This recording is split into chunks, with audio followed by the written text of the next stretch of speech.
Ya, Bismillahirrahmanirrahim. Assalamualaikum warahmatullahi wabarakatuh.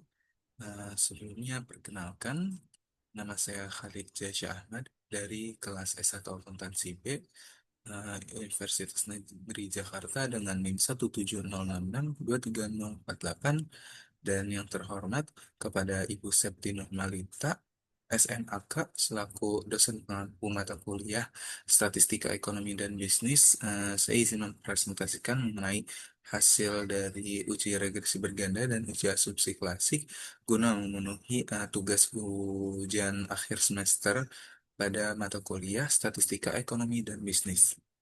Nah, mungkin eh, yang awal-awal kita mulai di sini eh, sudah terdapat ya, eh, ada variabel X1 yaitu current ratio, variabel X2 itu debt to equity ratio, dan eh, variabel Y-nya itu return on equity.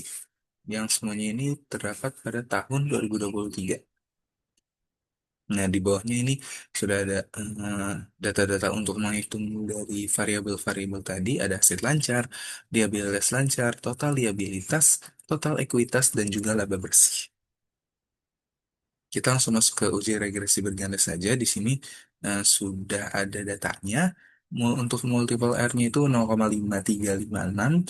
Ini tergolong sedang karena yang kalau misalkan yang tingginya itu angkanya lebih dari 0,9. Nah, lanjut di sini R square-nya itu 0,28 atau 28,69%, dan adjusted R square-nya ini 23,60%, 60%.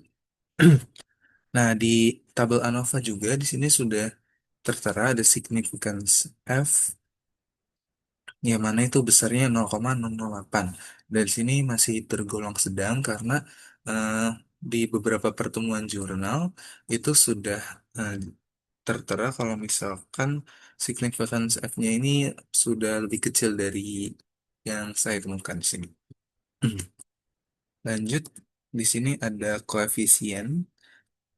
Untuk konstantanya sendiri itu 0,0522. Untuk current ratio-nya ini di angka minus, dan juga untuk DER-nya juga di angka minus. Nah, di sini untuk uji koefisien determinasi atau R square-nya, yang mana untuk multiple R-nya sendiri itu 0,5356, yang mana kalau hubungan ini kurang lebih lumayan kuat atau sedang yang sudah ada pada data sebelumnya, yang artinya ini secara umum kalau misalkan nilai variabel independennya meningkat, eh, nanti nilai variabel dependennya itu cenderung ikut meningkat.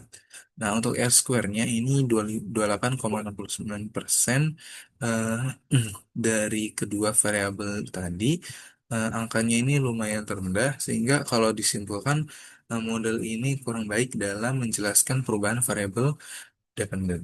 Nah, untuk adjusted R square-nya itu udah 3,60%, yang mana kekuatannya, kekuatan dalam memprediksinya itu eh, tergolong rendah. Nah, untuk uji T-nya sendiri, untuk konstantanya itu kan 0,05, p-value-nya itu 0,15. Nah, kalau misalnya dilihat dari p-value-nya ini tinggi ya, lebih besar dari 0,05, yang mana tergolong tidak signifikan secara statistik, yang artinya keberadaannya ini nggak memberikan informasi yang berarti secara khusus di dalam model ini.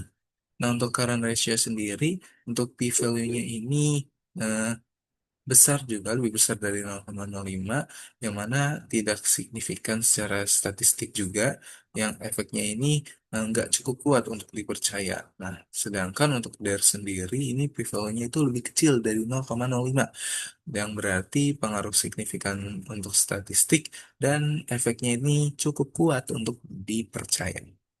Dan yang terakhir ini uji F simultan, yang mana untuk F hitungnya sendiri itu 5,63.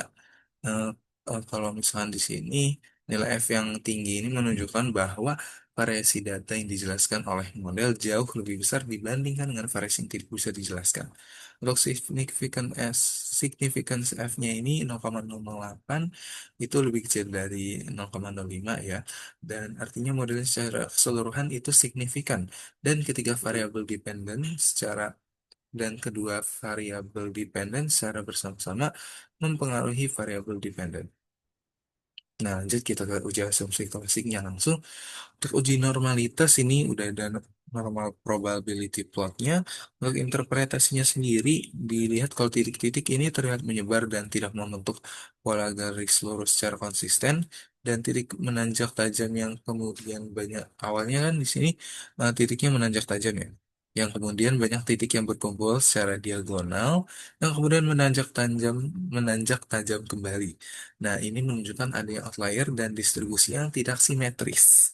Nah, dari sini dapat disimpulkan kalau misalkan data rawa ini tidak terdistribusi normal karena ada simpangan yang cukup signifikan dari garis lurusnya, terutama terjadi outlier di bagian kanan dan kiri. Nah, untuk uji heteroskedastisitas ini dilihat dari residual plot, yang mana untuk titik-titik residual ini terlihat berkelompok dan tidak membentuk pola tertentu. Dan tidak juga tampak pola yang dan atau tren naik turun yang konsisten. Yang berarti ini nggak ada indikasi ya kesalahan serius soal homoskedastisitas. Yang mana kesimpulannya eh, residual terhadap current ratio dan debt to equity ratio menunjukkan adanya pengelompokan yang bersifat acak, sehingga dapat disimpulkan tidak adanya indikasi kuat kalau hal ini menunjukkan adanya heteroskedastisitas. Dan yang terakhir, itu ada uji multikolinearitas, yang mana kalau rumusnya ini eh, 1 dikurang R kuadrat, maaf saya tuliskan di sini rumusnya 1 dikurang R kuadrat. Hmm. Nah, di sini kalau misalkan untuk current ratio-nya toleransi itu kurang lebih mirip-mirip seperti eh, debt to equity ratio yang mana 0,7. Untuk ininya itu rumusnya 1 dibagi dari tolerance ini menghasilkan 1,4.